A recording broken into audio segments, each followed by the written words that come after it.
Hi, today we're working on Grade 3, Module 5, or Fractions.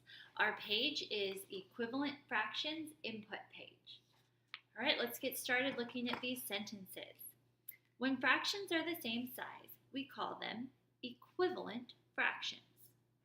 So you're going to write equivalent in, and it is spelled at the top of the page for you. So when fractions are the same size, we call them equivalent fractions. To be equivalent, fractions must have the same whole. Fractions must have the same whole to be equivalent. So we talked about this before, that a large pizza is going to have different size fractions than a small pizza.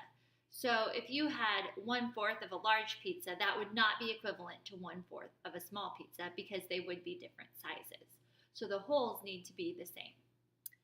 We can use fraction models or fraction blanks to find equivalent fractions.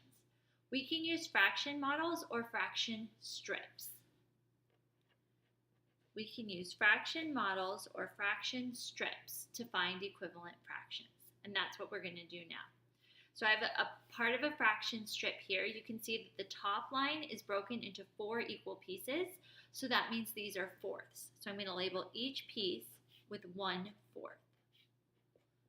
And then down below that, it's broken up into 8 equal pieces, so I'm going to label those with 1/8. And I'll show you what it looks like. Okay, I'm going to keep labeling across. Now I can use this part of a fraction strip to find equivalent fractions.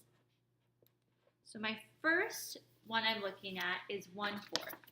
Right here, I want to find what's equivalent to 1/4. So I look on my fraction strip, and here's 1/4. Underneath that 1/4, taking up the same amount of space, are 2/8.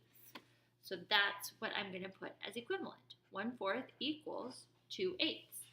Now I have 4/8, so I'm going to look and count 1, 2, 3, 4.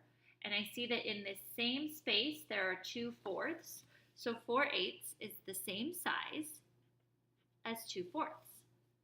Now I've got 3/4. I'm going to count over 3/4. And in that same space, there are 6/8. And then I have 2/8 as my last one, and I can see that takes up the same space as 1/4. Good.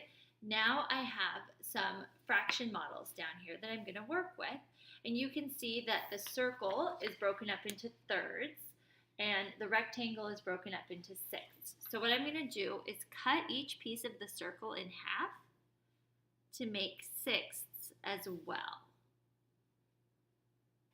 So I had thirds, the black shows the thirds, and now the green and the black shows sixths.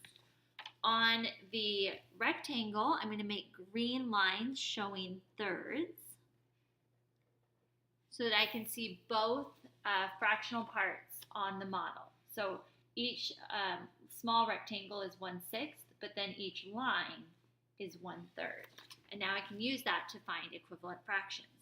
So 1/3 is equal to, so one big black piece is equal to 2 green pieces, so that's 2/6. 1/3 is the same size as 2/6. 2/3 is the same size as 4/6. Okay? So 2 big pieces is the same size as 4 of the smaller pieces. Now on my rectangle, 2/6, so 2 small rectangles are the same size as 1 line, and so that's 1/3. And then 4/6 is the same size as 2/3. And you may have realized here that these are the same. And that's okay if you realize that. You could solve it that way too. But I also want you to see on the model how it works.